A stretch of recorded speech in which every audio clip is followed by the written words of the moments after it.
CNN Prime.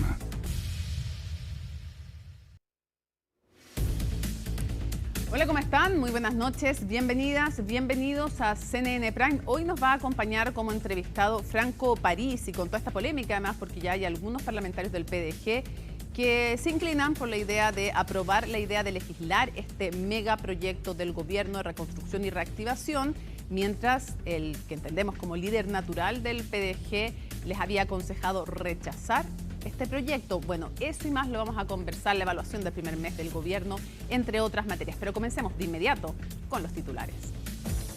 El ministro de Hacienda salió a explicar el plan de reconstrucción anunciado anoche en cadena nacional por el presidente José Antonio Kast.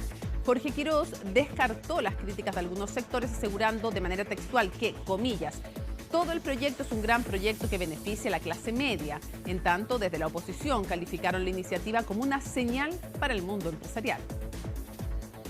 La Moneda concretó el primer vuelo de expulsión de migrantes irregulares de la administración del presidente Kast. Se trata de 40 ciudadanos de Bolivia, Ecuador y Colombia quienes fueron expulsados por órdenes administrativas y judiciales. Desde el Servicio Nacional de Migraciones confirmaron que esta fue la operación realizada absolutamente por este gobierno. La justicia mantuvo la prisión preventiva para Jorge Ugalde, el único formalizado por el triple homicidio de la reina. La Fiscalía valoró que el tribunal descartara la solicitud de la defensa y reiteró que el móvil del crimen está asociado a una herencia. El abogado de Ugalde, por su parte, anunció que apelará y solicitará nuevas diligencias. Y en temas internacionales, hoy comenzó el alto al fuego de 10 días en el Líbano anunciado por Donald Trump. El cese de las hostilidades fue acordado por el presidente del Líbano y el primer ministro de Israel. Sin embargo, Benjamín Netanyahu confirmó que no va a retirar sus fuerzas del país durante el alto al fuego. Bueno, todo esto y mucho más, aquí comienza CNN Prime.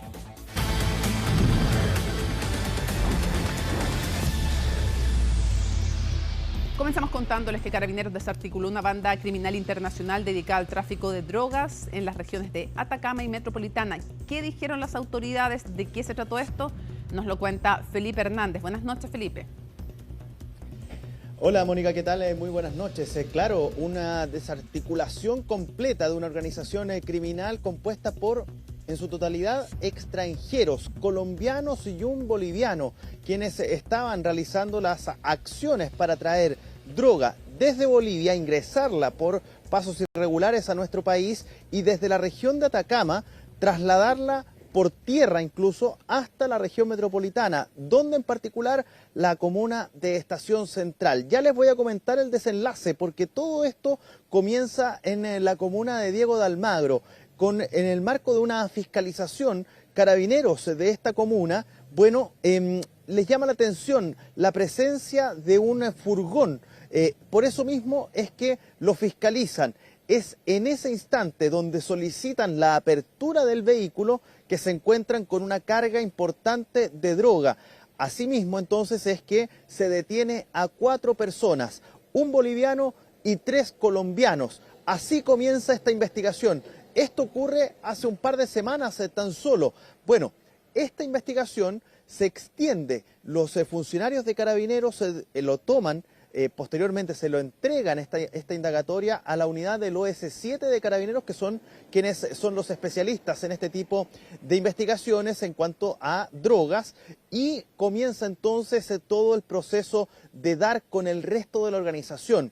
Es por eso que se trae toda esta carga hasta la región metropolitana. ¿Con el objetivo de qué? De llegar hasta quien iba a recibir esta cantidad de droga. Hablamos de más de 240 kilos de marihuana que fueron trasladadas de manera controlada por parte de Carabineros hasta la región metropolitana. Llegaron a 2 puntos que eran motivo de investigación, que eran los 2 puntos de entrega, la calle Arica y la calle Camilo Subercasó, en la comuna de Estación Central. Hasta ahí entonces llegan estos vehículos para poder entonces hacer la entrega. Es en ese instante cuando se hace la llegada, la entrega de esta droga, que Carabineros se apersona, se hace presente en el lugar y se detiene entonces a quienes recibían la droga y también a quienes la transportaban desde la región de Atacama hasta la región metropolitana. Asimismo, entonces, es que finalmente en todo este engranaje se detiene, en esa ocasión, en la región metropolitana, en la comuna de Estación Central, incluso al líder de la organización y al financista de esta, ambos colombianos. Asimismo, se detiene a quienes recibían la droga en ambos sectores, en ambos puntos de la comuna de Estación Central. En total, 9 detenidos, entre ellos una mujer. Todos en la jornada del día de hoy pasaron a control de detención y solo la mujer quedó con arresto domiciliario total debido a que es pareja de uno de los integrantes de la organización y porque en esa relación hay un hijo de por medio de tan solo 4 meses. Por esa razón entonces es que ella queda con arresto domiciliario total y el resto de la organización, es decir, los otros 8 imputados, quedan en prisión preventiva. Plazo de investigación, 6 meses. Así también lo explica el general director de Carabineros, Marcelo Araya, y el fiscal a cargo de la investigación. Nos permite detener a 9 personas en total, de los cuales son un boliviano y 8 colombianos, de los cuales hay 3 en situación irregular. ¿Qué es lo que permitió este procedimiento? Incautar más de 270 kilos de marihuana, que es lo que pueden ver ustedes. Se incautaron 3 vehículos y también una cantidad aproximada a los 500.000 pesos en dinero efectivo. Esto significa que si lo llevamos a dosis son más de 817.000 dosis y que equivale precisamente comercializado ilícitamente, son más de 3.105 millones de pesos que significa este cargamento. Se siguió adelante con distintas técnicas especiales de investigación, se coordinó con ellos, se llegó a un primer detenido en Copiapó, se siguieron trabajando en actividades autorizadas judicialmente, ahí el trabajo también del Ministerio Público con el Poder Judicial, insisto, con Carabineros de Chile es fundamental, y desde Copiapó se trabajó para identificar en Santiago a quiénes eran los receptores finales de esta droga, a efectos de no solamente conformarnos con la detención de las personas que traían la droga desde Bolivia, sino que además alcanzar a aquellos que acá en Santiago. Por lo tanto, ese trabajo que se empieza, como decía el general director, en Diego de Almagro, termina en Estación Central. Se identifican finalmente no solamente a 3, sino que a 9 imputados. Ahí está entonces, todo un desglose de cómo se dio toda esta investigación. Ahora bien, ustedes se preguntarán por qué el general director de Carabineros hablaba de más de 270 kilos de marihuana. Bueno, porque en el momento en que Carabineros del OS7 llegan hasta las dependencias de estos 2 puntos en cuestión, 2 puntos, 2 blancos investigativos, bueno, habrían encontrado a 2 proveedores más, también de nacionalidad colombiana, y que andaban ellos en un vehículo portando la no despreciable suma de 30 kilos de marihuana adicional a lo que ya había sido entonces incautado en los vehículos en una primera instancia. Por esa razón entonces es que se habla de más de 270 kilos de marihuana incautada, un golpe importante al narcotráfico. Esa detención de estos 12 proveedores de nacionalidad colombiana fue recientemente el día martes, es decir, la jornada del día de antes de ayer. Es decir, esto es muy reciente, es un golpe importante, exitoso por parte del personal del OS7 de Carabineros y que logró entonces detener a 9 sujetos e incautar esta gran cantidad de droga. Tal como lo decía el general director de Carabineros, que dosificada podría alcanzar incluso la cifra de 3.000 millones de pesos, incluso superando esa cifra. Vamos a revisar las palabras ahora que entregó la ministra de Seguridad Pública, quien también participó de esta actividad, es Trinidad Steiner, que se refiere justamente a este golpe importante y a otros, lo que también ella rescató como parte de la gestión que se ha hecho en materia de sacar la droga de las calles de nuestro país. Lo que a nosotros nos importa que en definitiva aquí se ha logrado sacar de circulación droga, importantes toneladas, para evitar que llegue a la población. Y eso es lo relevante y lo que quiero destacar, y es el trabajo diario que estamos coordinando desde el Ministerio de Seguridad, que la droga salga y no llegue a nuestra comunidad, a los niños y jóvenes de nuestro país. Se han sacado hasta la fecha más de 27 toneladas de droga. lo que ha superado el porcentaje que teníamos a esta misma fecha desde el año pasado. Ahí está entonces las palabras de la secretaria de Estado, quien se refería justamente a este importante golpe y hacer una especie de balance, de entrega de estadística también en el marco de este mismo tipo de operativos. Es lo que fue el resultado entonces, Mónica, de esta situación. Ya te lo señalé anteriormente, estos 9 detenidos fueron formalizados en la jornada del día de hoy, 8 de ellos quedaron en prisión preventiva. Una mujer quedó con arresto domiciliario total en un plazo de investigación que va a tener entonces la Fiscalía de 6 meses. Muchísimas gracias por toda la información. Buenas noches. Que esté muy bien. Chau, chau. No prosperó el intento de la defensa de Jorge Ugalde por sacarlo de prisión preventiva, por lo que deberá recurrir a la Corte de Apelaciones. El principal sospechoso del triple homicidio ocurrido en octubre pasado en La Reina, del que fueron víctimas Eduardo Cruzcoque y sus 2 hijos de 17 años, lleva 5 meses privado de libertad y su defensa cuestiona la versión de la ex esposa y madre de las víctimas. Juan Cristóbal Cható con la nota. Jorge Ugalde, hasta ahora único imputado formalizado por el triple homicidio ocurrido en octubre pasado en la comuna de La Reina, seguirá en prisión preventiva. Así lo determinó el juez Nicolás Flores del Cuarto Juzgado de Garantía de Santiago en una audiencia de revisión de medidas cautelares, con la cual su defensa buscaba sacarlo de la cárcel a cambio de un arresto domiciliario total. Fueron varios los antecedentes presentados por los defensores de Ugalde que apuntaban principalmente a desacreditar punto por punto ejes centrales del relato del Ministerio Público. A pesar de esto, hubo 2 hechos presentados por la Fiscalía, hasta ahora desconocidos, que llevaron al magistrado a ratificar la prisión preventiva.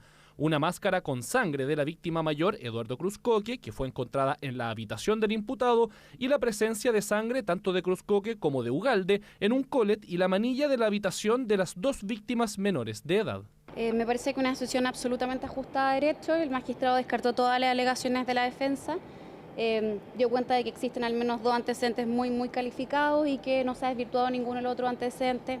La evidencia es sumamente sólida y sitúa absolutamente al señor Ugalde en los hechos. Eso sí, en su resolución, el juez deslizó una matiz que recogen desde la defensa. Apuntó a que hay suficientes antecedentes para establecer una duda razonable que en un juicio oral podría ser suficiente para absolver a Ugalde. Sin embargo, deberá seguir privado de libertad durante la investigación, ya que la vara probatoria para la prisión preventiva es alta, pero considerablemente menor que para una condena. Bueno, obviamente vamos a apelar, no compartimos la decisión del tribunal. Ahora, desde el punto de vista práctico y fáctico, dentro de lo malo que es la resolución, y eso lo vamos a discutir en la Corte de Apelaciones, había 10 puntos que discutía el Ministerio Público y ya queda reducido a solamente 2, bajo un estándar obviamente de convicción que es mucho más bajo que el del juicio oral, que es la duda razonable. Eso lo dejó planteado el magistrado. Dentro de los nuevos antecedentes, la defensa de Ugalde ha intentado cuestionar la relación que tenía Eduardo Cruzcoque con su ex esposa y madre de los menores asesinados, Carolina Grelet. Esto a través de mensajes de WhatsApp que demostrarían una mala relación, principalmente por motivos económicos. Acá ha habido una constante búsqueda de los recursos por parte de su representada y eso está acreditado en 10 años de relación. No solamente en el momento del divorcio, sino que durante toda la relación ella está insistentemente hablando de dinero. Entonces a mí me parece al menos sospechoso. Sin embargo, la querellante en representación de la viuda afirmó durante la audiencia que esas conversaciones son antiguas, de cerca del año 2018, y que en los días previos al crimen la relación había mejorado considerablemente, no necesariamente como pareja, pero sí como padres de sus hijos en común. Incluso se reprodujeron audios que apoyan esta afirmación. También desde la Fiscalía realizaron diligencias por esta teoría, pero se agotó rápidamente esa línea investigativa. Se nos ha solicitado una serie de diligencias respecto de Carolina, algunas se han acogido y otras no, pero es una línea que no tiene mucho por dónde seguir, como lo explicábamos.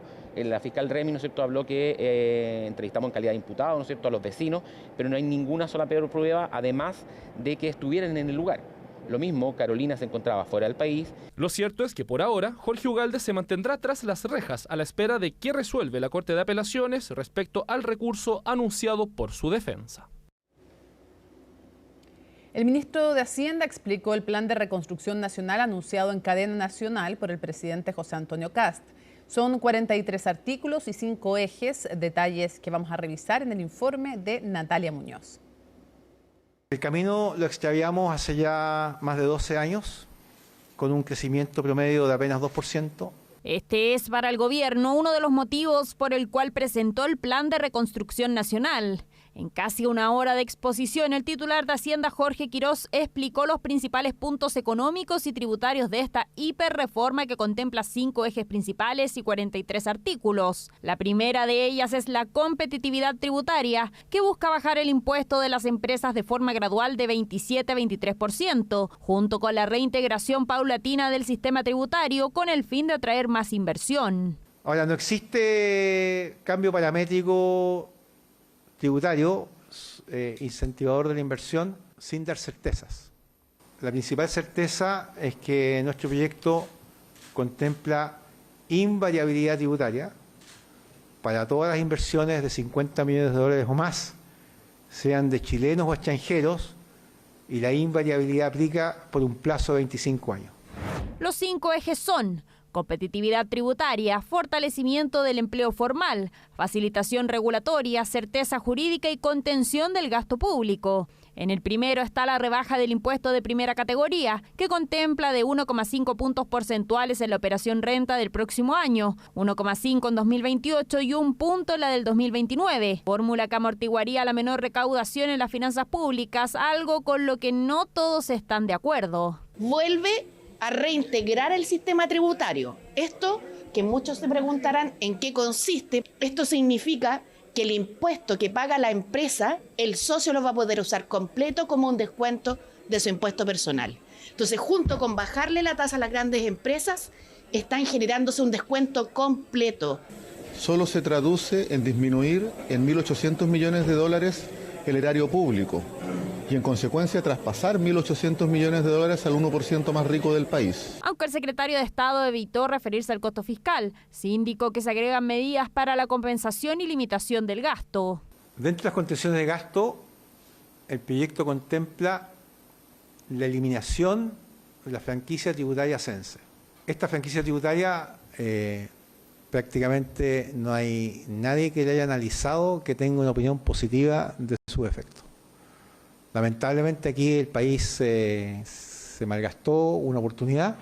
Además, se triplicarían los cupos de incentivo al retiro voluntario de funcionarios del sector público, con el fin de generar mayor movilidad y que no exista un mal uso de licencias médicas, junto con la limitación de la gratuidad de la educación superior para quienes hayan egresado del colegio o liceo tras 12 años. No buscamos tener un sistema tributario que solo piense en cómo seguir engordando al Estado, sino que estamos pensando en cómo dejamos más recursos disponibles para que vayan en directo beneficio de la gente. Es fundamental que salgan lo más rápido posible, con el fin de que pueda entrar en régimen el segundo semestre o bien a principios del próximo año.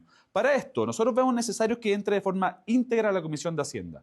Dentro de la facilitación regulatoria está reducir el plazo de invalidación de permisos de inversión, entregándole al Servicio de Evaluación Ambiental autoridad para filtrar observaciones de organismos sectoriales. Además, contempla la exención transitoria de IVA a la venta de viviendas nuevas, que ayudaría a bajar el precio hasta 15%. La verdad es que tenemos que analizar en profundidad todas las medidas. Ayer se hizo un anuncio más bien genérico de hacia dónde van.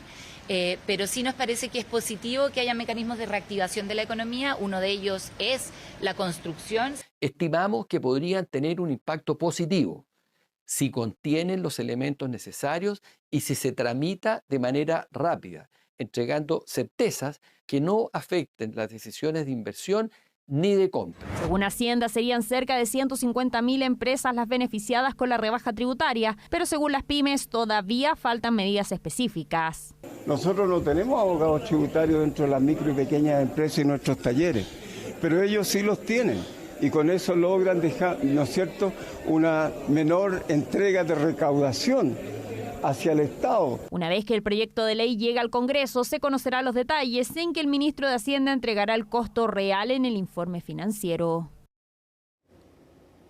El crédito tributario, el empleo formal, es una de las apuestas del gobierno en materia laboral y de reactivación económica. Pilar Gutiérrez explica esta y otras medidas contempladas en el plan en unos momentos más. Vamos a estar con Pilar. conversando y veamos primero la nota que nos preparó y luego vamos a conversar con ella aquí en el estudio de CNN Chile.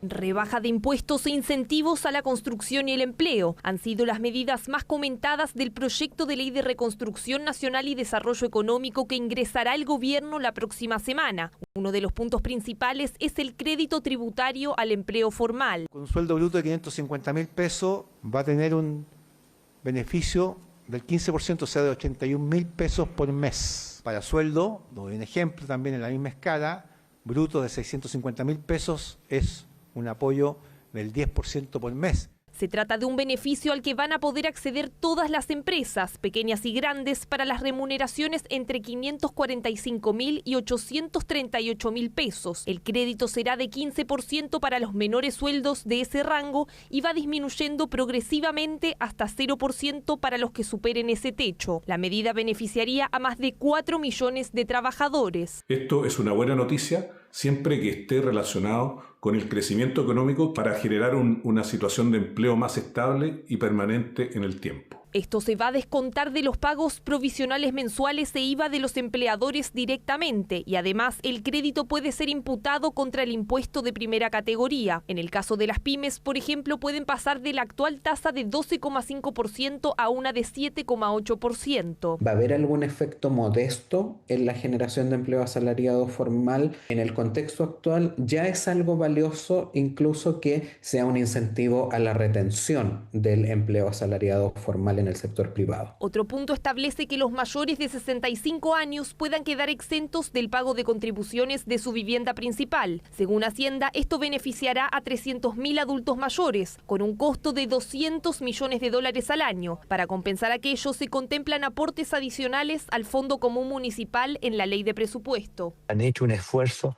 por muchos años para vivir donde están y en realidad el alza de las contribuciones ha significado un peso enorme para poder mantener el lugar donde viven. Por lo tanto, desde el punto de vista de medidas para las personas que están hoy día siendo afectadas por las contribuciones, efectivamente es muy positivo. Para compensar el impacto fiscal y en recaudación del proyecto, se contemplan además medidas para contener el gasto relacionadas al mal uso de licencias médicas e incentivos al retiro en el sector público. También se busca suspender por 4 años el ingreso de nuevas instituciones de educación superior al financiamiento para la gratuidad. El gasto en gratuidad hoy día es de 2,2 billones de pesos. También planteamos un límite hasta qué minuto nos parece que es razonable que alguien se matricule con beneficio de gratuidad. Lo hemos planteado en el proyecto de ley hasta 12 años desde el egreso del colegio. A eso se suman medidas transitorias para aumentar la recaudación en el corto plazo, como una rebaja por 12 meses al impuesto a las donaciones, que deberán pagar en ese periodo solo la mitad del tributo. También una declaración extraordinaria de bienes en el exterior con tasa reducida del 10% por 12 meses y un proceso de repatriación de capitales por 3 años. Una primera medida compensatoria de esta rebaja en la recaudación que puede venir por el lado de un mayor crecimiento económico. Pero también el propio gobierno está proponiendo otras medidas compensatorias para que no sea tan gravitante el impacto de la reducción tributaria que se está proponiendo. La repatriación, en conjunto con el menor impuesto a las donaciones, recaudaría 560.000 millones de pesos adicionales según el cálculo del gobierno. Todo ello va acompañado de lo que ya sabíamos, que era un plan de austeridad fiscal, y por lo tanto, si tú juntas ambas puntas, lo que vas a lograr es que este sistema sea sostenible en el largo plazo. No solo es viable, en el largo plazo es necesario para que exista sostenibilidad fiscal. De todas formas, habrá que esperar al informe financiero una vez se ingrese el proyecto para conocer los detalles. Estamos con Pilar Gutiérrez, parte del equipo económico de CNN Chile, para justamente hacer la bajada y explicar más en detalle. Muchas gracias por acompañarnos, Pilar, en CNN Prime. Lo primero, ¿cómo dirías tú en tu reporteo que ha sido recibido el plan? ¿Qué es bien recibido y dónde hay interrogantes o derechamente rechazo? Te digo, más en el mundo económico que en la política que ya hemos visto en extenso. ¿Cómo estás, Mónica? Buenas noches. Feliz de estar acá también para profundizar un poco más entonces en todas estas medidas que ya se venían anunciando, pero con esta bajada un poco más específica, por lo menos, esperando todavía que se ingrese el proyecto como tal, pero lo que se ha visto por parte del mundo económico hasta el momento es que ha sido bien recibido, sobre todo lo que tiene que ver con las medidas tributarias que ya las conocíamos en líneas con esta rebaja del impuesto corporativo de 27 a 23% de forma gradual, también las distintas medidas que se han detallado un poco más también acá en línea con lo que son la agilización de los permisos sectoriales, la tramitación de los proyectos de inversión. Expliquemos un poco de eso, Pilar. Sí. Porque en lo que sí parece haber conciencia y coincidencia es que agilizar y de alguna manera también profundizar en lo que fue una ley aprobada ya por este gobierno que implica hacer más ágil la concesión de permisos. ¿Cómo es visto y qué incluye eso? Claro, hasta el momento se había anunciado como un título genérico que se iban a incluir en medidas dentro de este plan de reconstrucción en línea de finalmente agilizar esos permisos. Ahora ya sí tenemos una bajada un poco más concreta, por lo menos de 2 medidas específicas. Una que tiene que ver con que se reduce el plazo de invalidación de permisos sectoriales. Actualmente hay un plazo de 2 años en que la autoridad, la administración que entrega un permiso puede dejar sin efecto. Ahora se disminuye a 1/4, se pretende disminuir. Exactamente, va a quedar en 6 meses. Entonces eso finalmente busca dar una señal al mundo empresarial, finalmente a los inversionistas, para que tengan una señal de certeza jurídica y finalmente mayor certidumbre con respecto a los plazos que demora este tipo de iniciativas desde que ingresan a tramitación hasta que finalmente se construyen. Claro. Que es un tema que se conversó harto a raíz, por ejemplo, de inversiones importantes en el sector maderero que se fueron a Brasil. Fue una de las ocasiones en que esto resurgió, pero ha sido muchas más veces en las que sigue resurgiendo. Ahora, claro, sigue la pregunta de si esto va a significar cambio en los estándares regulatorios. El gobierno dice que no, pero es la duda que plantea la oposición. Claro, exactamente. Ha sido uno de los grandes temas sin duda en este debate. Y otro de los temas también que se ha planteado ahora como medida más específica es que en el caso de un proyecto que ya tenga su resolución de calificación ambiental y que sea judicializado, finalmente si esta finalmente termina siendo revocada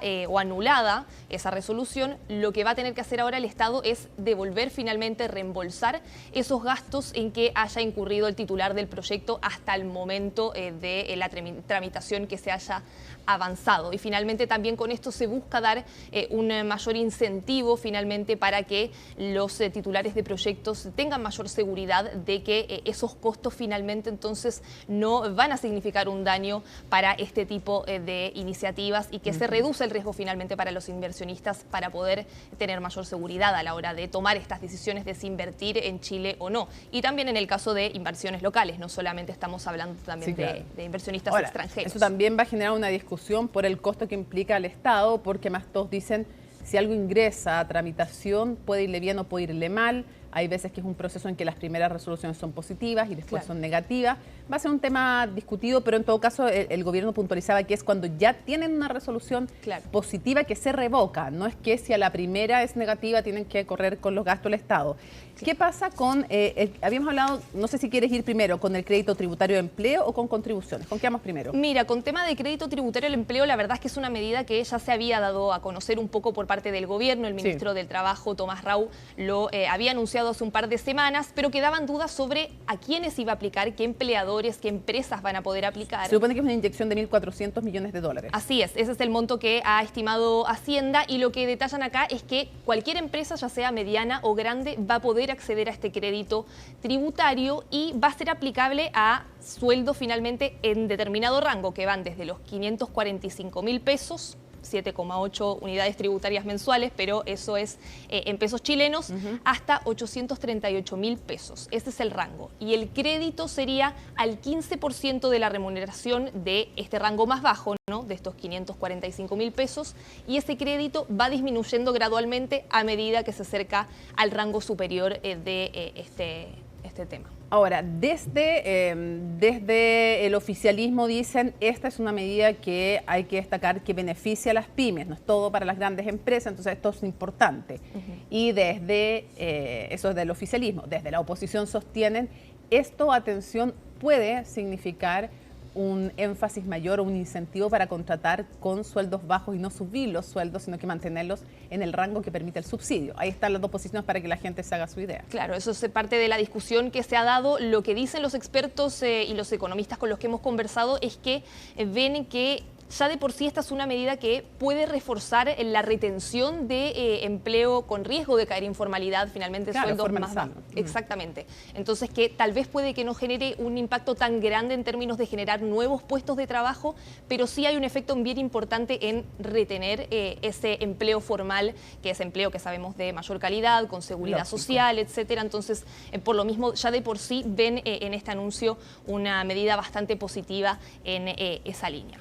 Discusión enorme va a ser el tema de las contribuciones, porque se plantea en el proyecto que no pagarían por la primera vivienda los adultos mayores de 65 años. Así es, esa es lo que se ha planteado, es parte también de lo que se había adelantado. Sabemos que en los últimos días hubo propuestas que surgieron, por ejemplo, por parte de la UDI para hacer que en el caso de las mujeres sea para las mayores de 60 años. Para por equiparar las edades de jubilación. Exactamente. Eso no ha sido, finalmente no es un tema que se haya planteado explícitamente por el gobierno. Hay que ver si continúa la discusión y está la posibilidad de hacer ese alcance, pero por el momento lo que se ha dado a conocer de forma oficial por parte del ministro de Hacienda, Jorge Quirós, es que es para mayores de 65 años y a la primera vivienda, la vivienda de residencia. Claro, que eso es importante porque la gente nos preguntaba a través de redes sociales.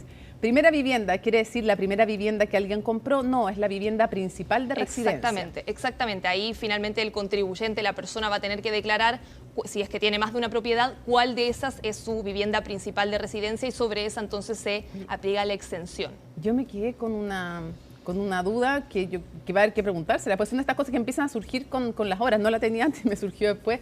¿Qué pasa si, no sé, un matrimonio, por ejemplo, o una pareja tienen dos viviendas? En una viven y la otra, no sé, es de, qué sé yo, de renta. ¿Se aplica igual el beneficio? Porque si uno es propietario de una y la otra persona es propietaria de la otra. Ahí finalmente, ahí del gobierno tendrá que puntualizar en ese tema. Va a ser interesante eso, porque ya no es de vivienda, sino que es una inversión, pero igual es una vivienda que tiene, si es que no tiene propiedad en la otra. Exactamente, es uno de los temas ahí que también va a tener que entrar más en detalle el gobierno cuando haga esta bajada y presente ya como tal. Claro, porque empiezan a surgir todo este tipo de preguntas y de dudas que todavía no lo tenemos, obviamente, así que no es que no se lo queramos contar, no exactamente, está ese tipo de detalles. Ahora, del tema de las contribuciones, eso sí, sabemos que esto va a generar un impacto en los ingresos fiscales, en la recaudación, ahí lo que decía y en el Fondo Común Municipal, que eso es muy relevante, porque para allá van, claro, a las municipalidades que tienen más recursos, no les afecta tanto, pero las de menos recursos, hoy día los alcaldes manifestaron su preocupación sobre esto. Precisamente ese fue uno de los temas que abordó también el ministro de Hacienda, Jorge Quirós, hoy en el punto de prensa donde explicaba estas medidas con un poco más de detalle. Ahí él decía que el costo que tiene esta medida en particular, esta extensión entonces del pago de las contribuciones, es un costo de $200 millones al año. Ahora, eso se va a buscar compensar, según explicaba el ministro, con mayores aportes al Fondo Común Municipal, que serían aportes de $130 millones. Eso era lo que explicaba. Ayer el ministro Alvarado, el ministro del Interior, en 2 ocasiones dijo que la compensación iba a ser total, que él garantizaba que no iba a haber ni un peso menos por esta razón para el Fondo Común Municipal. Vamos a ver si eso finalmente se logra amarrar así en el proyecto, si lo viene contenido o en caso de que se apruebe esto lo logran amarrar los diputados y los senadores, porque te va a ser un tema de los más sensibles, porque no hay, la gran mayoría de las viviendas están hoy día exentas, las de menos ingresos, entonces, claro, aquí se acota a los 65 años, pero no tiene ningún límite de ingresos, o sea, puede haber alguien que tenga muchos ingresos y no problema para pagar. Incluso se ha cuestionado desde la oposición, bueno, los ministros también que son mayores de 65 años se verían beneficiados, la gente de altos recursos. Ya, ahí está la discusión. El gobierno ha dicho que es un alivio para todos sin distingo quienes han tenido una vida de trabajo, que han logrado un bien y se les quiere preservar. Exactamente. Es parte de la discusión también que está ahí presente en este tema, pero la realidad es que también hay otras medidas que vienen contempladas en este proyecto de ley y que buscan también abordar estos costos, el financiamiento finalmente. ¿Cómo compensar? Exactamente, el cómo compensar esta menor recaudación por rebaja de impuestos y otras medidas que están contempladas. Tú estuviste lo viste, estuviste en el punto de prensa del ministro Quirós. Él se la jugó por una cifra de, desde su perspectiva, ¿cuánto con todo este plan dejaba de recaudar el fisco? Ahí lo que decía el ministro Quirós es que hay que esperar todavía a que se presente el proyecto de ley como tal para conocer el informe financiero. De hecho, se le consultó en más de una ocasión para tener ese monto específico, cuánto cuesta todo esto y de cuánto va a ser la compensación también que está contemplada con otras medidas que se incluyen dentro de este proyecto de ley. Y ahí él dijo que finalmente hay que esperar a conocer esa cifra. Lo que sí dijo es que ¿cómo se va a financiar? Aproximadamente 2/3 va a ser por el efecto de la agilización de inversiones, por medidas contempladas, y además por medidas transitorias que están contempladas dentro del plan, como por ejemplo una repatriación de capitales por un periodo de 3 años, que eso sería finalmente para traer capitales desde el exterior con una tasa reducida del 7%. También, en caso de que reinviertan y se quedan al menos, no sé si al menos 8 años. 8 años. 8 años. Y 10% si es que no se quedan acá esos capitales. Exactamente, esa es una de las medidas compensatorias. También hay otra que es la declaración de bienes en el exterior por un periodo de 12 meses a una tasa rebajada de 10% y además la rebaja transitoria del impuesto a las donaciones. Se pagaría la mitad del impuesto y con esto se busca finalmente atraer más recursos en el corto plazo. Claro, que estas se llaman donaciones, el trámite judicial se haga en el fondo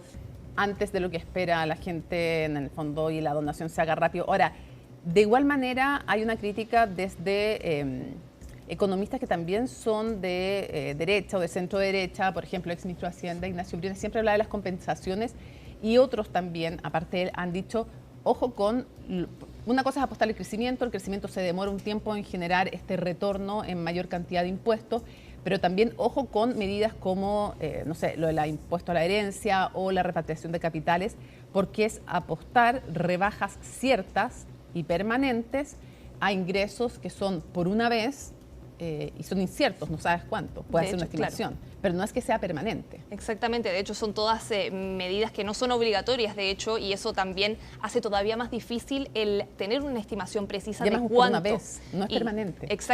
Exactamente, y hemos visto también en otras ocasiones que no se logra la recaudación de la repatriación de capitales estimada, como ocurrió también en el gobierno anterior.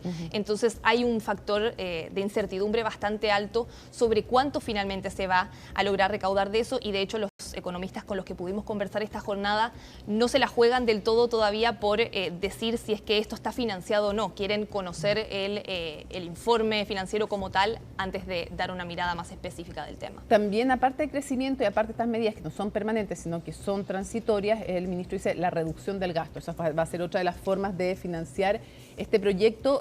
Cierro con una cosa. Va a ser, entonces, Pilar, me lo decías tú fuera de pantalla, clave como nunca probablemente, algo que es súper importante, y también siempre hablamos de las cosas malas, pero parte de la institucionalidad estatal de Chile, que trasciende los gobiernos y que da seriedad a un país, es el informe financiero. Eso es algo que no existía hace, no sé, décadas, no sé cuándo comenzó a existir, pero el informe financiero y la certificación de la forma en que se conversa, se discute, se debate, es clave, porque es lo que te dice, ¿tiene o no tiene sustento económico? ¿Qué cuesta? ¿Qué dejas de ganar? ¿Cuáles son? Eso es clave y ahora vamos a estar mirándolo como nunca probablemente. Exactamente, así que va a haber que esperar ya la próxima semana, una vez que se ingrese el proyecto, que va a venir en conjunto con este informe financiero, para ahí sí poder tener la realidad de las cifras aterrizadas lo más concretas posibles y ver entonces si es que esto está financiado y si es que efectivamente estas medidas compensatorias logran hacerse cargo de los costos que incurre este proyecto también.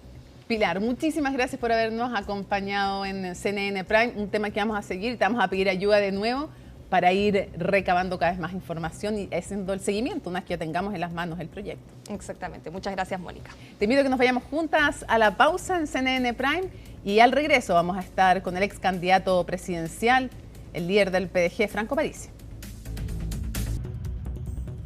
Vamos a conversar en CNN Prime con Franco Parisi, vicepresidente y fundador del Partido de la Gente. Franco, muchísimas gracias por acompañarnos. Hola, Mónica, gusto saludarte. ¿Dónde está? Mire, se nos achicó la... Estados Unidos. Ah, está en Estados Unidos, ya. Se nos achicó la pantalla, lo vamos a tratar de agrandar nuevamente. No fui yo. no fui yo. Oiga, quizás quién fue, ¿quién cree que le puede estar haciendo eso, Franco? En fin. No sé. No sé, Cuénteme. Doctor File, en una de esas, no sé, ya, broma. A ver, lo primero, a ver si recuperamos la imagen para poder tener su respuesta. Ahí está, perfecto. Todo en orden, todo en orden. Lo primero, explíquenos en términos simples, después vamos a ir detallando, ¿por qué aconsejó rechazar este proyecto de reconstrucción y reactivación? Porque no está considerando nada para la clase media, Mónica, lamentablemente. Nosotros hemos hecho todos los intentos por llegar y llegue este mensaje al ministro Quiroz, que parece que está mandando, para que nos escuche y que entienda que la clase media está cambiando de ánimo. Eso nosotros lo revisamos a través de nuestras redes sociales, que somos bastante mateitos en eso. Hubo un tiempo de decepción, pero ahora hay un poquito más de enojo con el gobierno, y nosotros no queremos eso. Ya. Y en este paquete de medidas, nosotros no vemos una preocupación sobre la clase media. Por ejemplo, la rebaja del IVA para las viviendas, eso significa una disminución en el valor de la vivienda de un 5%. Eso no es bueno. No es bueno por lo siguiente. ¿Quién va a comprar esas propiedades? Los family office, los grandes fondos de inversiones van a comprar el edificio completo. ¿Ok? ¿Qué es lo que decimos nosotros? Que si una persona, ojalá una mujer, que compre esa propiedad, a los 45 días se le devuelva el IVA de la propiedad. Ya, Por ejemplo, un departamento de 2.000 UF, el IVA en las propiedades no es 19, es 14%. Le devolveríamos 280 UF, más formalizar o normalizar el bono pie de la inmobiliaria, que es el 20%. Franco, lo invito a que después veamos los detalles, pero primero quería unas definiciones más políticas, más generales de usted. Vamos de a poco, después vamos a llegar a los detalles. Vamos a lo general primero. ¿Cuánto diría usted que todavía influye su voz en la bancada de diputados del Partido de la Gente? No, yo solamente soy una recomendación y ellos lo van a decidir. Sin embargo, le puedo adelantar de lo que salió el tercero, no es correcto. De hecho, yo hablo todos los días y en particular hablé hace pocos minutos con Javier, que está dando varias entrevistas. Así que yo estoy muy coordinado con los diputados y claramente ellos valoran mi opinión, pero ellos toman la decisión en materia económica. Así que, de hecho, todos los días hablo por lo menos con 7 a 8 diputados, sin contar a mi hermanita. ¿Pero usted cree que le van a hacer caso? No lo sé, ellos lo verán. Ellos son autónomos en esa decisión. Pero creo que tenemos buenos argumentos. Por ejemplo... Pero después vamos al argumento. Antes, porque después nos vamos a ir los detalles de nuevo. Pero antes de eso, quisiera preguntarle específicamente su opinión por dos diputados que ya han dicho que van a aprobar la idea de legislar. Uno es Cristian Contreras, que sé que lo trataron de sacar de la bancada, pero todavía está en el partido, así que sigue siendo del PDG. Y él dijo que usted no podía darle órdenes. Yo sé que usted no está diciendo eso, pero le estoy contando lo que él dijo, que usted no podía darle órdenes a los diputados, que él va a votar en el fondo a favor, y se desmarcó completamente. Y Javier Olivares estuvo en La Moneda conversando además con los ministros del área política y también dijo que no había que demonizar la baja de impuestos y que su idea, su opinión era una más. Entonces ya hay dos que públicamente, antes que se defina la bancada como tal, dicen que van a apoyar. A ver, yo creo que hay un pequeño error en este análisis. Dígame. Una cosa es la idea de legislar. Para explicarle a la gente, cuando el presidente manda una ley a tramitar, la primera decisión que toma el Parlamento en pleno es si está la idea de legislar, sí o no. Luego, pero eso no es aprobar el proyecto. No, pues yo estoy hablando de la idea de legislar, por eso le pregunté al votado. Mi recomendación sería a mis diputados que nunca se nieguen a legislar. Ya, o sea, usted diría, perdón, para aclararlo, usted lo que está aconsejando es que aprueben la idea de legislar. Es lo lógico que siempre ocurre. ¿Y entonces que rechacen qué? El proyecto en sí mismo. En sí mismo, si es que no le hacen cambios. Exacto, pero distingamos dos cosas. Uno, nadie le puede dar órdenes a un diputado. Obvio. Completa y totalmente independiente, y si uno da una orden de partido es ilegal. ¿De acuerdo? Dos, una cosa es legislar, aprobar o no legislar, que eso hace todo el Parlamento y ahí decide, los diputados, y ahí deciden a qué comisión. ¿Ok? Eso es harina de otro costal. Otra cosa es discutir la ley en su integridad en las comisiones y en la Cámara, ¿de acuerdo? Lo que decimos nosotros, lo que digo yo, que dado el ambiente que está en este documento que entregó el presidente, que yo lo leí entero, está todo rayado, pero lo leí entero, lo encuentro que está carente y no va en apoyo a la clase media y clase media. Ya voy a los detalles, pero todavía me quedan un par de definiciones generales. Entonces, ¿usted cree o no que debiera haber una decisión colectiva de bancada respecto de dos cosas? Primero, de la idea de legislar, debieran votar todos lo mismo, aprobar o rechazar, o sea, aprobar en su caso dice la idea de legislar, pero después el proyecto, cuando se haga la tramitación, ¿usted esperaría que toda la bancada del PDG vote de la misma manera? ¿Qué pasa si se dividen? ¿Qué pierden como fuerza política si empiezan a dividirse en las votaciones? Yo creo, esto es lo que yo creo. ¿Sí, lo que usted cree? Con respecto a la idea de legislar, yo creo que sí, la bancada va a estar dispuesta a legislar. Es importante este paquete, no es una ley menor, ¿de acuerdo? Por lo tanto, yo creo que la bancada en su totalidad va a estar de acuerdo con legislar. Dicho eso, acuérdense, ellos toman la decisión. Ahora, si el paquete no se modifica, yo creo que tiene más posibilidades de no ser aprobado por parte de nuestra bancada, es lo que yo creo. Dicho aquello, estoy seguro que van a votar unidos los 13. Ya, a los 13, claro, porque dejó afuera a Cristian Contreras, me imagino que a él se refiere. Hagamos un aro en esta ley importante porque quería preguntarle algo, no he escuchado su opinión. Entrevistamos a Cristian Contreras algunos días acá en CNN Prime y él reiteró y agregó varios dichos respecto de usted. Entre otras cosas, dijo que usted estaba equivocando el camino, dijo que usted era un neopopulista de izquierda, que se había infiltrado la izquierda en el partido de la gente. No me interesan las opiniones de Contreras y gracias por los comentarios, no necesito su asesoría para nada. ¿Y fue un error elegirlo o tenerlo como candidato a diputado del PDG? No, yo no miro para atrás. Mire, toda la vida cometemos errores, pero yo no ando pegando piedras en el pecho por aquello. La decisión se tomó, se hizo, se pensó que era lo correcto y ahora en un colectivo que es la bancada tomó la decisión de echarlo. Yo creo que el problema es mucho más grande de lo que diga o la sugerencia que me haga Contreras, que a mí no... Él dijo otra cosa grave, dijo que habían problemas de transparencia, de opacidad en el manejo de platas en el PDG y dijo que cuando ustedes lo invitaron a él a ser candidato, en el fondo era también de alguna manera para ayudar a salvar el proyecto del PDG y que él veía hoy día con mucha preocupación la forma en que se manejaba la información al interior del PDG y específicamente el manejo de platas también. Yo creo que demuestra de nuevo desconocimiento, para eso está el CERVEL.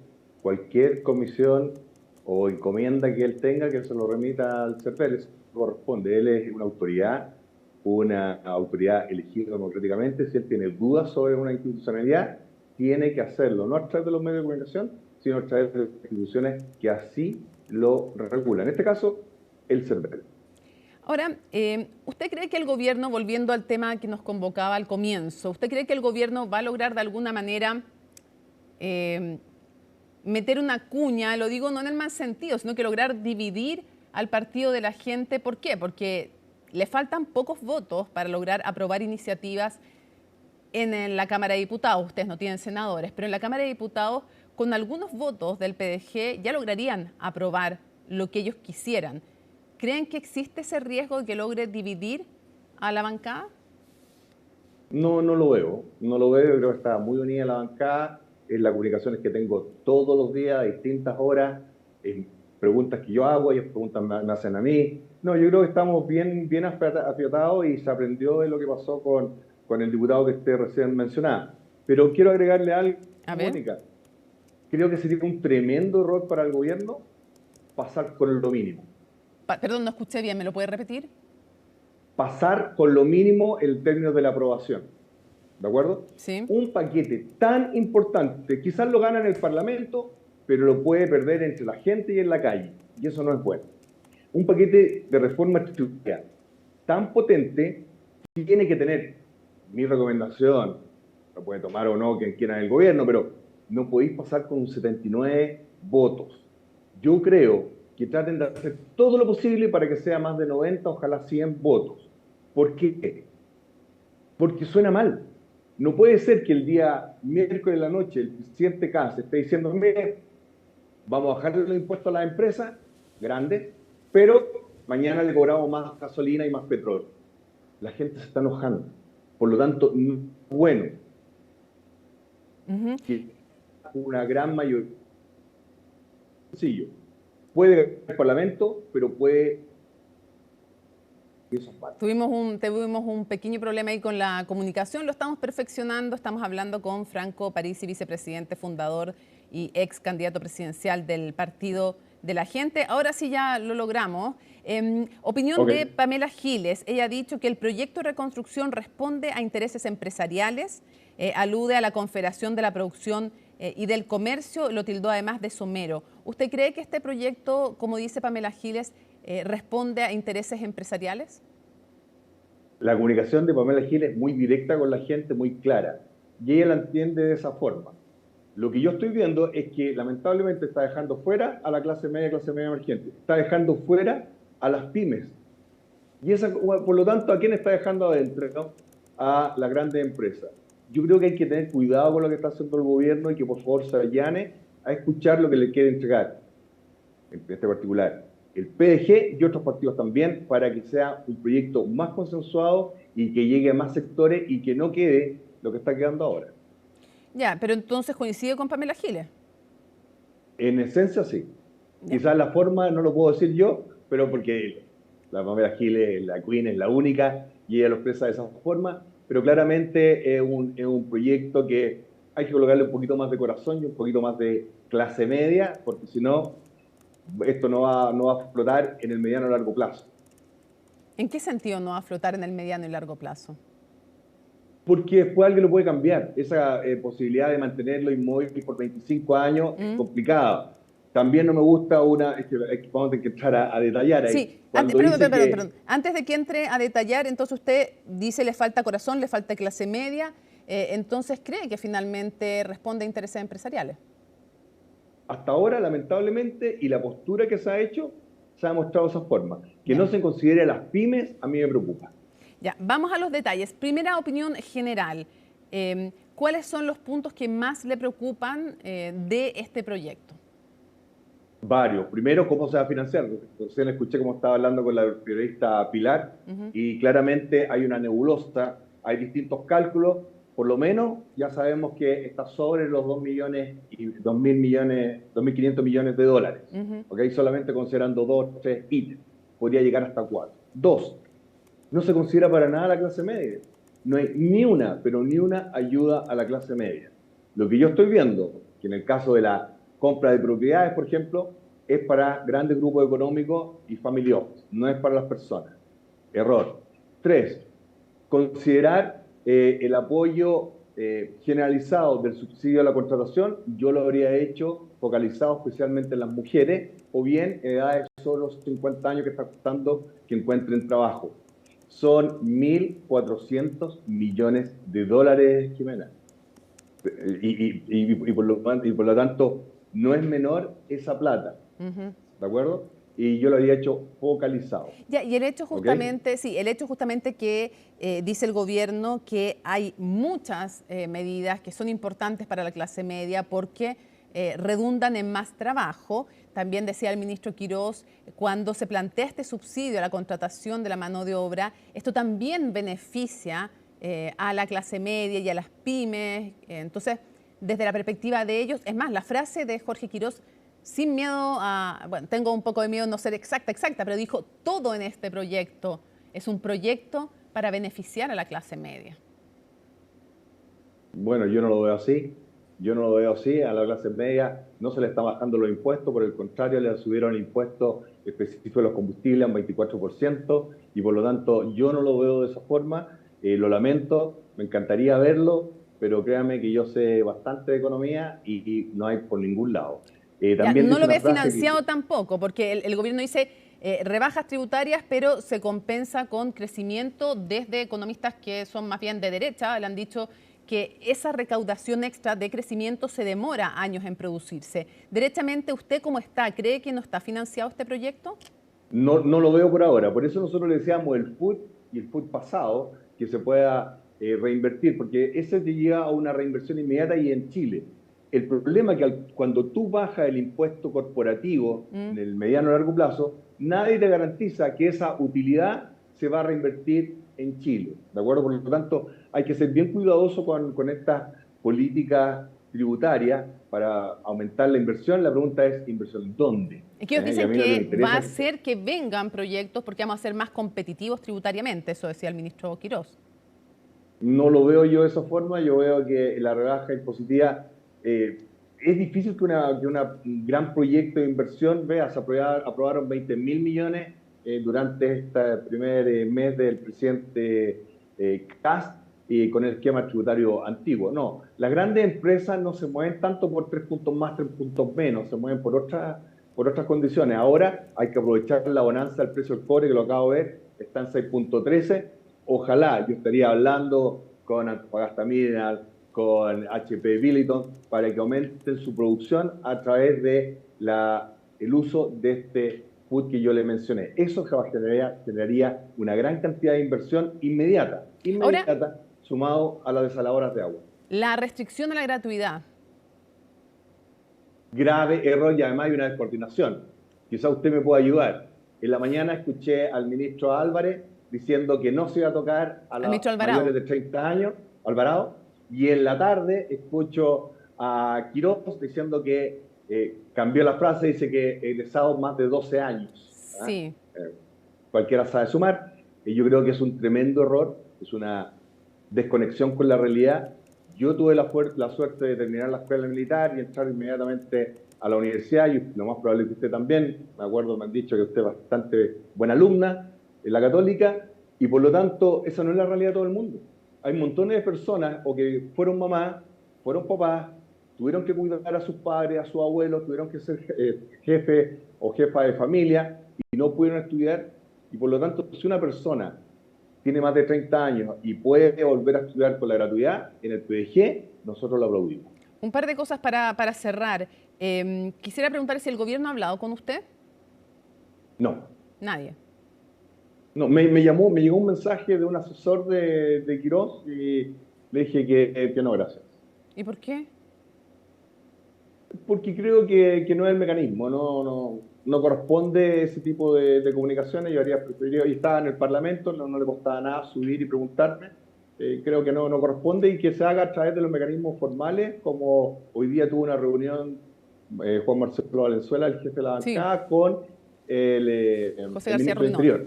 Sí, con el ministro del Interior. Con el Alvarado. Que se juntó con Ruminot fue Javier Olivares. Olivares, sí, es verdad. Sí, sí, está buscando aumentar la capacidad de carabineros en su distrito. Para cerrar, usted decía, tenía un mensaje de un asesor de Quirós y le dije, no, gracias. ¿El asesor de Quirós qué le dijo? ¿Que se quería reunir con usted, el ministro? No, me dijo, juntémonos para conversar. Ya se borró ya. El asesor lo invitaba a usted a juntarse, a conversar usted con el asesor. Claro. ¿Y lo que no le gustó es que no le escribiera al ministro o qué no le gustó? No, que puede haber subido, él está en el Parlamento y yo también, no le cuesta nada, está en la oficina de Sandrita, así que puede haber echado, está en la oficina de la bancada, así que... O sea, ¿le hubiera gustado una comunicación directa del ministro cara a cara con usted? No, para nada, no me creo tan importante. Prefiero que el ministro se junte con el jefe de bancada y con la bancada, no tengo ningún problema. Es que no entendí, ¿quién estaba en el Parlamento? ¿El ministro estaba? Ya, usted estaba en el Parlamento. Y ahí, cuando usted me dice podría haber subido, ¿este asesor podría haber subido o el ministro? No, el asesor estaba en el Parlamento también. Ah, ya. O sea, usted dice, si el asesor se hubiera acercado a mí en persona, hubiera sido distinto. Claro, hola Franco, soy tal persona, conversé por una palabrita o algo, pero mensaje así, yo soy muy cuidadoso, soy muy cuidadoso con las comunicaciones. Ya, y no le gustó entonces. ¿Le encontró poco diferente? No, es que sí, yo creo que no es trato, no. ¿Y por qué? No creo que sea bueno. ¿Ah? ¿Y por qué será? ¿Será porque usted igual tiene pinta todavía candidato presidencial o qué? No, para nada. Sino que yo espero una comunicación un poquito más formal por parte del gobierno. Ya, una comunicación más formal con usted. Sí, claro. Ya. Esto no es que nos encontramos en la pichanga y conversamos. No, esto no es un asado.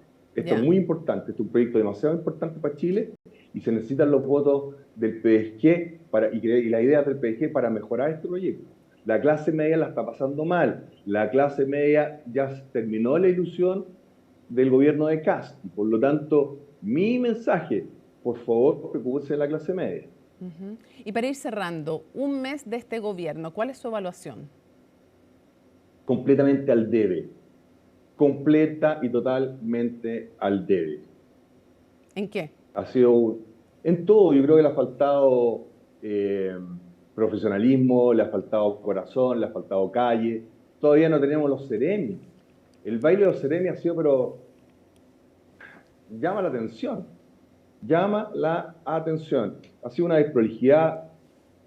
Y le voy a contar algo. A ver. Para nosotros muy complicado pues, saber con quién hay que hablar para el asunto de esta reforma tributaria. ¿Por qué? De verdad. No sabemos si hay que hablar con el ministro del Interior, no sabemos si hay que hablar con el secretario general de la Presidencia o si hay que hablar con el ministro de Hacienda. De verdad. Hay una descoordinación interna que llama la atención. El ejemplo que yo le sugería, en la mañana el ministro del Interior diciendo que no se va a tocar la gratuidad después de los 30 y el ministro de Hacienda, a renglón seguido, dice que no corre. Entonces, ese estilo de cosas uno dice, bueno, ¿en qué vamos a quedar? ¿De acuerdo? Y eso es muy malo para un gobierno que está en emergencia. Esto, un doctor te está diciendo que hay que amputar una mano y el otro te dice que hay que amputar un pie. Ahora, para ser súper preciso lo que dijo el ministro del Interior, me estoy equivocando y capaz que haya otra entrevista, pero hasta donde yo vi fue que eso se iba a negociar en el Parlamento. Fue como un poco más vago. No, yo se lo mando. Mándemelo nomás, le creo, hago fe de lo que usted me dice. Pero en todo caso es efectivo que las visiones han sido distintas porque además lo que se dijo ayer es que en la explicación que venía oficial del gobierno era que se restringía para nuevas instituciones, pero no se mencionaba este límite de edad que sí transparenta hoy día el ministro de Hacienda. Claro, y de hecho de hecho Sandrita me llamó y me dijo, mira, aquí están los dos cortes, así que le hice para preparar esta entrevista. Pero un solo dato, y también hay discursos disonantes. Se quiere eliminar el impuesto a las ganancias de capital, que es del 10%. Y el argumento que me dan para bajar el impuesto corporativo es que la OCDE lo ha bajado. Bueno, la OCDE en la ganancia capital tributa entre un 18 y un 19%. Entonces, hay un montón de desconexiones y de factos que se tiran a propósito para lograr algún objetivo. Lo que nosotros queremos es que nos cuiden la clase media. Y un solo dato, solamente Nueva Zelanda y Chile en la OCDE no tienen IVA diferenciado para los medicamentos. Nosotros queremos, como PDG, IVA diferenciado para los medicamentos, porque un impuesto canalla que te cobre por querer sanarte. Vamos a ver entonces qué se toma y qué no de parte del gobierno en esta tramitación que comenzaría la próxima semana. Franco Parisi, muchísimas gracias por conversar con nosotros en CNN Prime. Que tenga muy buenas noches. Un abrazo, Ulises. Seguimos avanzando y les contamos que La Moneda concretó el primer vuelo de expulsión de migrantes irregulares a poco más de un mes de la llegada de José Antonio Kast al gobierno. Se trata de 40 ciudadanos colombianos, bolivianos y ecuatorianos que fueron expulsados por órdenes administrativas y judiciales. Todos los detalles con Sebastián Reyes. Cerca de las 7:30 de la mañana de este jueves, despegó desde el grupo 10 de la Facha en Santiago el primer vuelo de expulsión de migrantes irregulares con destino a Bolivia, Ecuador y Colombia. El avión, que tuvo una parada técnica en Iquique, llevaba 40 migrantes irregulares y se espera que sea el primero de una serie de viajes programados para cumplir así con una de las principales propuestas de campaña del presidente José Antonio Kast. Hoy día tenemos un 67% menos de ingresos irregulares que hace 4 años atrás, cuando empezó el gobierno del presidente Boric. Tenemos hoy día un 33% más de aumentos en las expulsiones durante el primer mes de gobierno. Un operativo que contó con la expulsión de 19 ciudadanos colombianos, 17 bolivianos y 4 ecuatorianos, dentro de los cuales 14 serían por determinaciones judiciales. Medida que, si bien desde el oficialismo fue celebrada, desde la oposición la calificaron como insuficiente y argumentaron que habría sido organizada por la administración del expresidente Gabriel Boric. El presidente José Antonio Kast se comprometió en campaña a trabajar en un proceso de expulsión de los inmigrantes que han ingresado a nuestro país de forma irregular. Y es eso lo que está haciendo. Vemos los primeros resultados de un proceso que no va a ser fácil. Pero quiero destacar que la sola señal política de indicar que esta medida se va a llevar a cabo ya tuvo un impacto positivo respecto de aquella migración irregular. Esperamos estos procesos sigan avanzando. Miren, este mes que va de gobierno han salido más seremis que inmigrantes irregulares. El vuelo de expulsión era algo que venía planificado desde la administración anterior. Y díganme ustedes cómo una veintena o 40 migrantes irregulares van a permitir alcanzar la meta que el mismo presidente Kast se puso de más de 300.000. Es sin duda otra promesa más incumplida del presidente Kast. Dichos que fueron descartados desde el Ejecutivo, enfatizando que esta iniciativa fue gestionada y planificada por el gobierno del presidente Kast en el marco del plan fronterizo. Este operativo, que ha significado un despliegue de la Policía de Investigaciones de la Fuerza Aérea de Chile, por supuesto que se ha ejecutado el día de hoy en el contexto de una planificación que se ha iniciado una vez que el gobierno del presidente José Antonio Kast se instaló en el gobierno. Primer vuelo de migrantes expulsados que no contaba con ciudadanos venezolanos, pese a que representa el mayor número de órdenes de expulsión pendientes. Esto debido al congelamiento de relaciones entre Chile y el país caribeño.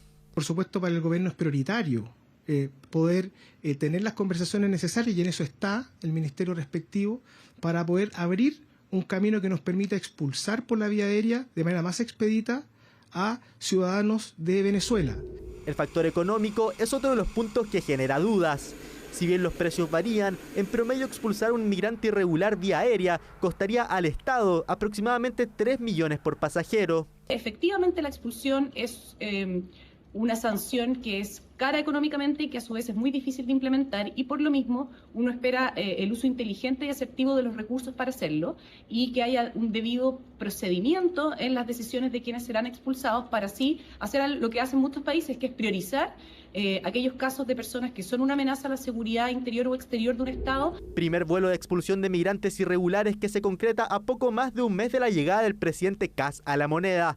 Una medida que esperan sea constante para poder responder así a una de las principales promesas del actual gobierno. En otras informaciones, cada vez existe mayor evidencia que reafirma la importancia de aprender idiomas a temprana edad. En la siguiente nota exploramos sus beneficios y las distintas estrategias para facilitar este aprendizaje. English and if we don't know English, we will not understand. Ellos ya lo saben. En un mundo conectado y donde las fronteras son cada vez menos, el aprendizaje de más de un idioma es fundamental. Y más con el inglés, que según algunos estudios se calcula que 1 de cada 5 personas en el mundo hablan o tienen conocimiento del idioma. And also know the things that they say in another countries. A tal punto ha llegado que la UNESCO incluso ha calificado a la educación multilingüe como una característica esencial del ser humano. Aprendizaje que se puede dar desde los primeros años de educación escolar e incluso preescolar. En la niñez temprana familiarizarse con un nuevo idioma es muy importante, porque los niños a esa edad no tienen una conciencia respecto a las estructuras de la lengua, ni la van a comparar con las estructuras de la lengua que están adquiriendo como lengua materna. Entonces todo lo que ellos hacen a través de la vida cotidiana es adquirir inconscientemente un idioma. Estrategia de enseñanza inconsciente del inglés, que se realiza desde temprana edad, con distintas formas, tanto dentro de la sala de clases como fuera de ella. Hay una ventana de oportunidades, quizás desde los 0 hasta los 8 años, donde sí hay mucho juego, hay muchas actividades donde ellos pueden disfrutar con un foco puesto en algo distinto al idioma. El idioma lo van a ir adquiriendo de manera inconsciente. Beneficios en el proceso de aprendizaje, pero también en otros aspectos, como la resolución de problemas y niveles más altos de empatía. Es súper importante ser bilingües de pequeños, porque además las conexiones cognitivas son mucho más significativas de ahí en adelante. En este colegio tenemos un plan bilingüe que parte en Playgroup, abarca la mayor cantidad de asignaturas y en el fondo los niños aprenden cantando, jugando.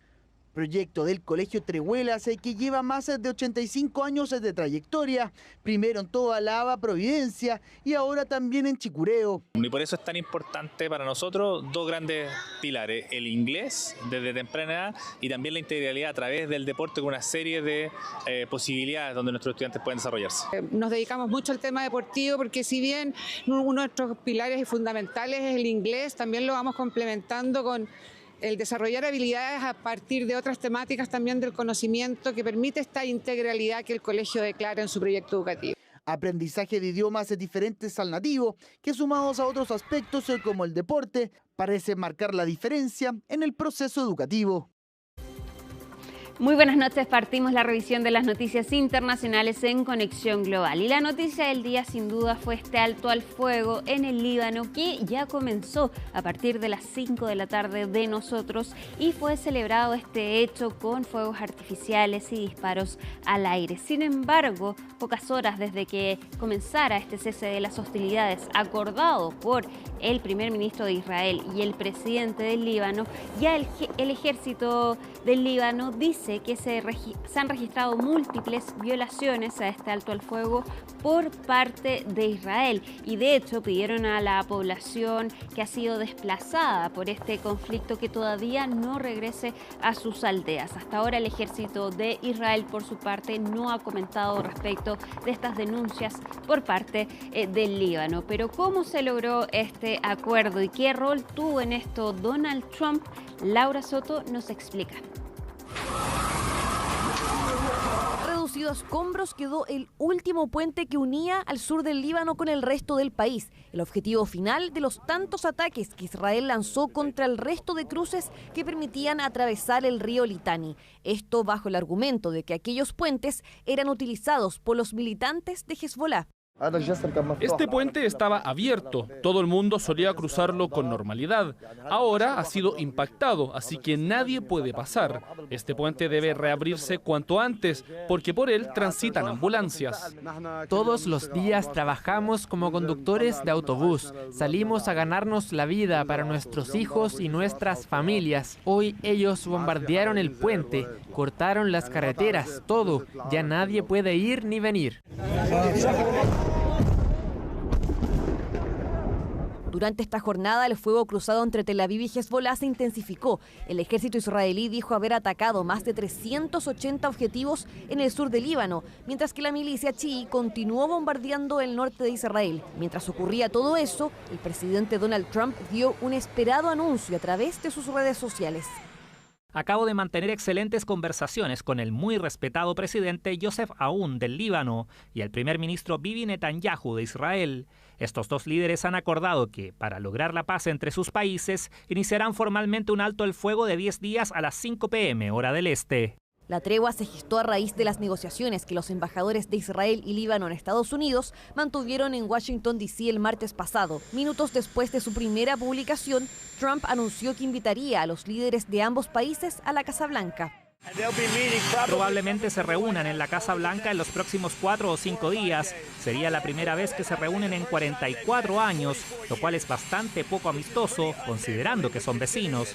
Pero hay muchas posibilidades de que funcione con Líbano e Israel. Netanyahu dijo haber aceptado la tregua de 10 días para avanzar en aquellas conversaciones sobre las cuales precisó sus demandas, el desarme de Hezbollah y un acuerdo de paz basado en la fuerza. Para lograr el alto al fuego, Hezbollah insistió en dos condiciones. La primera condición era que Israel debía retirarse de todo el territorio libanés hasta la frontera internacional. La segunda condición era un alto el fuego basado en un arreglo de calma por calma.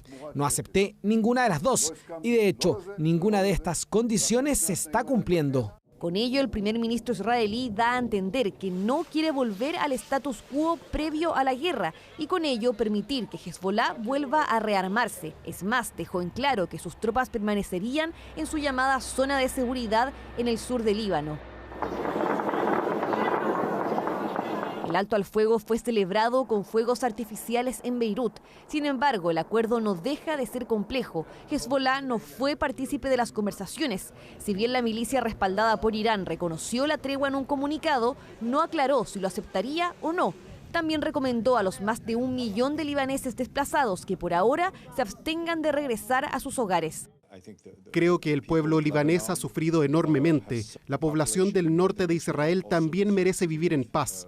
Esperemos que todos respeten el alto el fuego. El cese de las hostilidades comenzó a las 5 de la tarde hora de Chile, eso es a la medianoche de Líbano e Israel. Si la tregua funciona, podría allanar el camino en las negociaciones entre Estados Unidos e Irán. Bueno, y hace poco Donald Trump, el presidente de los Estados Unidos, hizo una publicación en su red social y dice: espero que Hezbollah actúe de manera adecuada y positiva durante este importante periodo de tiempo. Será un gran momento para ellos si lo hacen. No más muertes. Debe haber paz por fin. Sin embargo, a horas de que comenzara entonces este alto al fuego, el ejército del Líbano denunció que Israel está violando este alto al fuego de 10 días.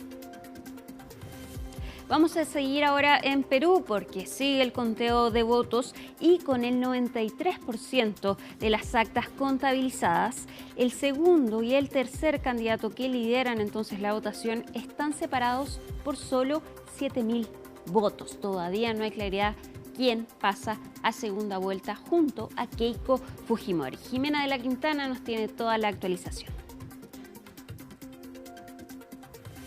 Gracias. En Perú todavía no se sabe qué candidatos son los que van a pasar a un balotaje o a una segunda vuelta porque el número de votos que distancian a uno de otro, es decir, en este caso, al segundo lugar del tercero es muy corto.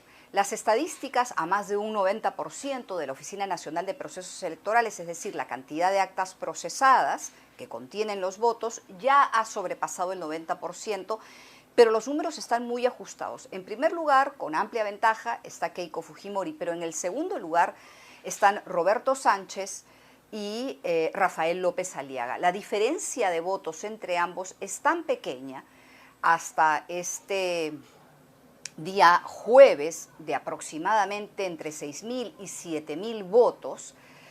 Esta era la cifra que se daba por la tarde.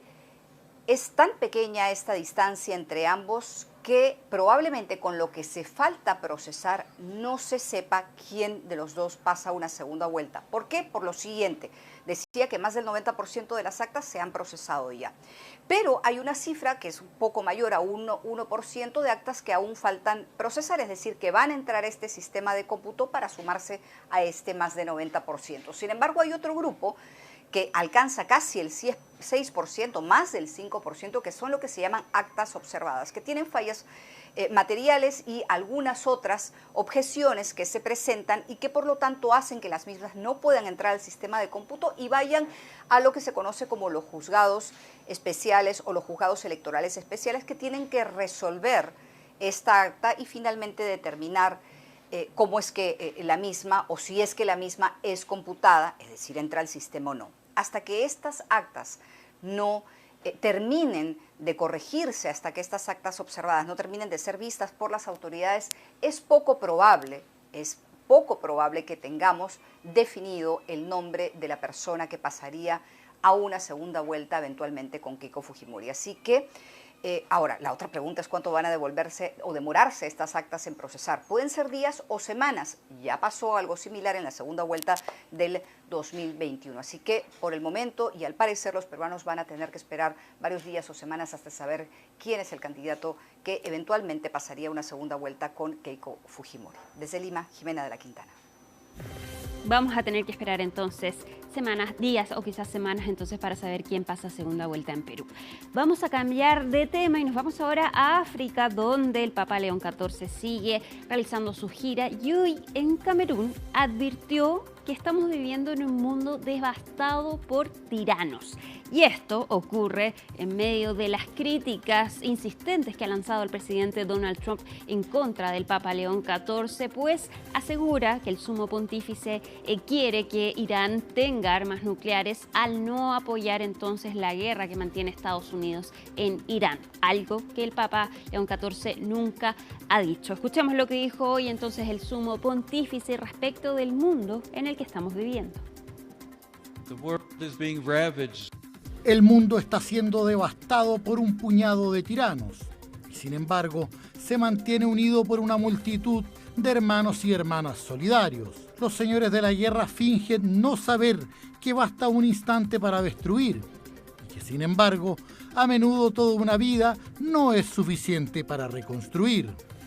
Cierran los ojos ante el hecho de que se gastan miles de millones de dólares en muerte y devastación, mientras que los recursos necesarios para sanar, educar y restaurar no se encuentran por ninguna parte. Bueno, hoy el presidente Donald Trump dijo que no tiene ningún problema con el Papa León XIV, que no lo conoce, pero que sí tiene derecho a estar en desacuerdo con él. Vamos ahora a terminar con el recomendado de nuestro equipo y el recomendado de hoy es la entrevista que le realizó El País al presidente de Brasil, Luis Ignacio Lula da Silva. Hablaron de distintos temas, pero principalmente respecto del rol de Donald Trump en este mundo y también de las próximas elecciones que se van a realizar en Brasil. Dijo respecto de Donald Trump que él no tiene derecho a levantarse por la mañana y amenazar a un país. Respecto de las próximas elecciones, donde Luis Ignacio Lula da Silva va a la reelección, dice que espera vivir hasta los 120 años. Actualmente el mandatario tiene 80 años. Y respecto de el bolsonarismo, dijo que este sector no va a volver a gobernar el país. Habló también de otros temas respecto incluso del viaje de los astronautas de la tripulación Artemis II. Es una entrevista bastante corta de 10 minutos, pero muy interesante y donde también se ve el carisma de Luis Ignacio Lula da Silva. Y llegamos al final de Conexión Global, nos vamos a la pausa, pero después sigue Mónica Rincón con más CNN Prime. Que estén muy bien, buenas noches. Termina CNN Prime, ya está en nuestro sitio web la entrevista completa a Franco Parisi y en virtud, fíjate, de lo que él nos dijo, efectivamente nos mandó la entrevista del ministro Alvarado en la mañana en Radio Cooperativa y tal como señaló en la entrevista Franco Parisi en la mañana, el ministro del Interior dijo que no se tocaba la gratuidad, así que hacemos el punto porque corresponde, tenía razón Franco Parisi. Termina entonces CNN Prime, pero es jueves, así que nos reencontramos en momentos en Aquí se debate, por supuesto, y luego última mirada con don Fernando Paulsen. Jueves 16 de abril, así estuvo nuestro país y el mundo. Somos CNN Chile. Buenas noches.